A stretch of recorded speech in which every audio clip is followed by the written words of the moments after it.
it would be hard for me to single out a single person. But generally speaking, I think one of the things I take for granted sometimes, having been at Amazon for so long, is how much Amazon's process of invention and our approach towards it conditions you, that helps you along the way.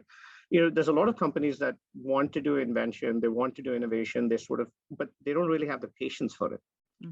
They don't have the single-threaded focus on it. Like, I didn't really have any other responsibility. This was my only responsibility. It was like, go make this happen.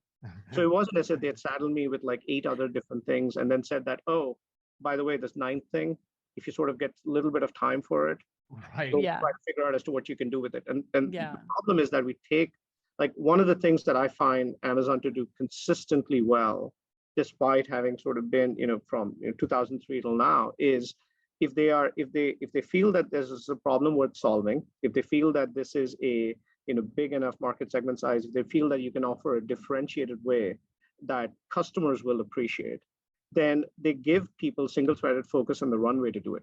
And I like, starting with Jeff and Andy now, and almost every leader that I've worked with, it is part and parcel of the DNA to be able to do that. So I feel like I am already 4 or 5 points to 10 in being part of an environment which sort of creates that the entire environment necessary for a level of innovation to come up.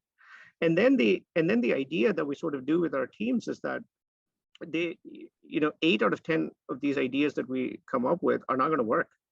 And the 9th one is going to be sort of working, and then the 10th one is we're slightly happier with it, and then you have to invent 11th and a 12th one. So one of the things that I always tell teams is that if you're in a worse position if your idea start, like, don't be idea start, because it's unclear which one of these is going to get to the finish line. And so for us to be idea start is a much, much terrible problem to have than to be like, what are some of the ways that we can actually know whether these things are things that we want to double down on or we want to stop?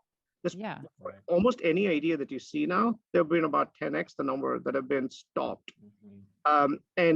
We don't penalize people because their idea got stopped, because it could be for a wide variety of reasons that they don't really have any control over. So you have to also set up the incentive mechanisms that people don't only are conservative enough to only bet on the winners, because you don't know what those are. Right. You need to create that culture that some amount of failure in these ideas is okay. It's tolerated. And I love that about Amazon.